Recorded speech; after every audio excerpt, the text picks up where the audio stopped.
Hello दोस्तों, basic electrical channel के अंदर आप सभी का स्वागत है। आज की ये वीडियो कॉन्टैक्टर की कॉइल के ऊपर है। आखिर कॉन्टैक्टर की कॉइल क्यों जल जाती है? अगर आप ये सोचते हैं कि कॉन्टैक्टर की कॉइल ज़्यादा वोल्टेज होने की वजह से जल जाती है तो आप गलत हैं। आखिर कॉन्टैक्टर की कॉइल पर ज़्यादा वोल्टेज आएगी ही कहाँ से?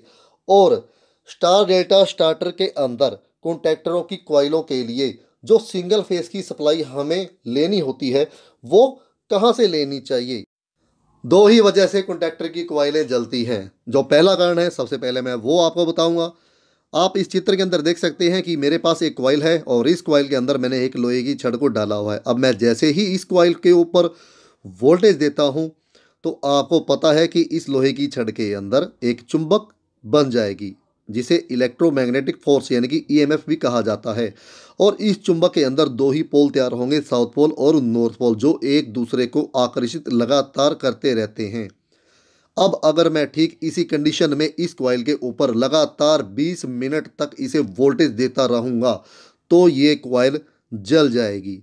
जी हाँ, ये कॉइल जल जाएगी। लेकिन अगर साउथ और नॉर्थ पोल को अगर मैं आपस में मिला देता हूँ, जैसा कि आप इस चित्र के अंदर देख सकते हैं, जी हाँ, इस कॉइल के अंदर जो लोहे की छड़ है वो अब बिल्कुल आपस में मिल गई है। आप देख सकते हैं साउथ और नॉर्थ पोल आपस में मिल गए हैं। अब अगर मैं इस कॉइल पर लगातार 24 घंटे तक भी वोल्टेज देता रहूँगा तब भी ये कॉइल बिल्कुल भी गर्म नहीं होगी और ना ही ये जलेगी।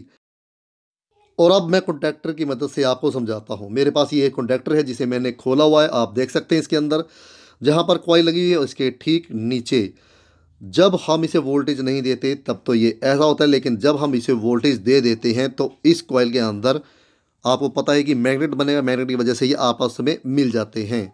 लेकिन इस कॉन्टैक्टर के अंदर मान लीजिए अगर डस्ट चली गई है या फिर ये पूरी तरह से आपस में नहीं मिल पाया है, उसकी वजह से क्या होता है कि साउथ और नॉर्थ पोल जब आपस में आकर नहीं मिल पाएंगे, यानी कि कंप्लीट मैग्नेट नहीं बन पाएगा, उसी की वजह से कॉन्टैक्टर की कॉइल जलती है और ख़राब हो जाती है। लेकिन दूसरी वजह क्या होती है वो अब मैं आपको बताता हूँ। ज़्यादातर लोग गलती क्या करते हैं, स्टार डेल्टा स्टार्टर के अंदर जो मेन एमसीबी लगी होती है वहीं से सिंगल फेस की सप्लाई को ले लेते हैं कॉन्टैक्टरों के लिए। जी हाँ, स्टार डेल्टा स्टार्टर के अंदर जो 3 कॉन्टैक्टर लगे होते हैं और उसी स्टार्टर के अंदर एक एम्पेयर मीटर भी और वोल्ट मीटर भी लगा होता है, उसके लिए हमें एक सिंगल फेस की सप्लाई चाहिए। लोग क्या करते हैं कि जो मेन एमसीबी होती है वहीं से सिंगल फेस की सप्लाई को ले लेते हैं। ऐसा करना गलत होता है और इसी की वजह से कॉन्टैक्टर की कॉइल भी जलती है और मीटर भी बार बार ख़राब होते हैं। ऐसा क्यों होता है? आपको पता है कि जब हम मोटर को ऑन करते हैं, स्टार में मोटर जब ऑन होती है तब वो बहुत ज़्यादा एम्पेयर लेती है। अगर एम्पेयर ज़्यादा लेगी तो वोल्टेज भी ड्रॉप होंगे। जब वोल्टेज एकदम से ड्रॉप हो जाते हैं उसके बाद जब मोटर डेल्टा में आती है तब एम्पेयर बहुत कम हो जाते हैं। जो ये वोल्टेज एकदम से ड्रॉप हुए थे और दोबारा से फिर अप हो गए थे, उसी वजह से कॉन्टैक्टर की कॉइल और मीटर खराब होते हैं। दोस्तों, ये मेरे 15 साल का एक्सपीरियंस है जो मैंने आपके साथ शेयर किया है कि आखिर कॉन्टैक्टर की कॉइल क्यों जल जाती है।